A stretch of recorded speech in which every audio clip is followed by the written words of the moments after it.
Good morning, students. Today we are going to revise the lesson deep water. So, in a nutshell, we are going to again make it clear what is lying in the lesson deep water. So, first of all, about the author William Orville Douglas. This is the full form of William O. Douglas, who was born in 1898 and died in 1980, and he was born in USA.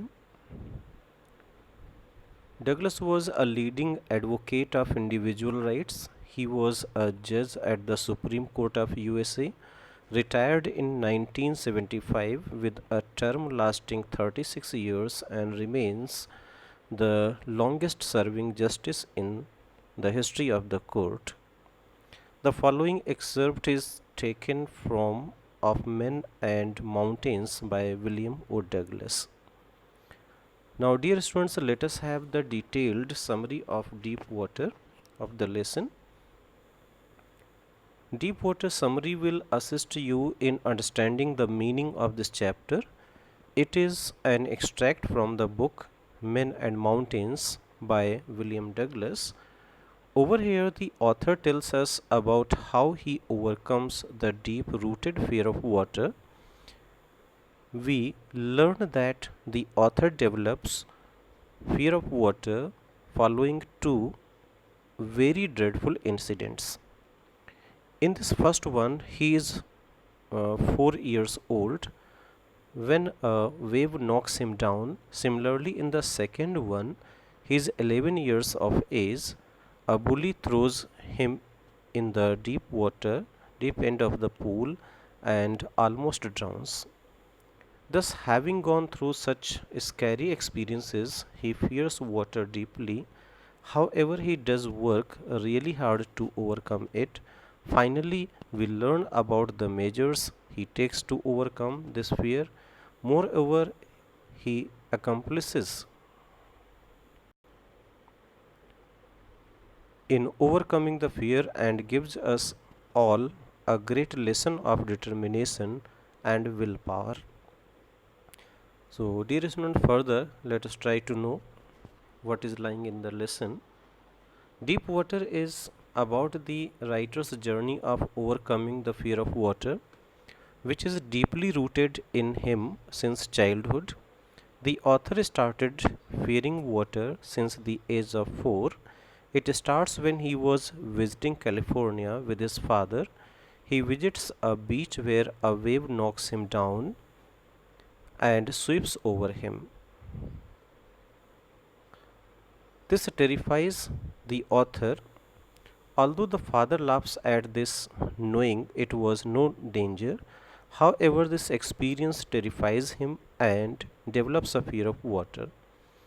After that, when the author is 11 years old, he experiences another incident which escalates his fear. He is at a swimming pool in Yakima trying to learn swimming. On one fine day, a bully decides to pull a dangerous prank. He pushes him in the deep end of the pool, which frightens the author. He reaches 9 feet into the water and starts struggling desperately to hold on to something. Moreover, he yells for help, but he starts feeling paralyzed, and only his heart was moving now. Thus, he gives up and readies himself to die, but wakes up at the side of the pool. However, the terror he experiences while drowning never goes away. It continues to haunt him for many years and even spoiled his future expeditions concerning canoeing, swimming, fishing, and more. He even visits Marine Lakes, Columbia, New Hampshire, and more, but is not able to enjoy it. Thus, he decides to overcome this fear by hook or by crook. He enrolls himself in a swimming class and tries to learn from the instructor. The instructor teaches him many tips and tricks for swimming. He begins with the inhaling and exhaling part, then he practices it for many weeks. Further, he moves on to the kicking the legs on the side of the pool. Finally, he combines all this with the final move of swimming. Although the author knows how to swim, he is still terrified of water.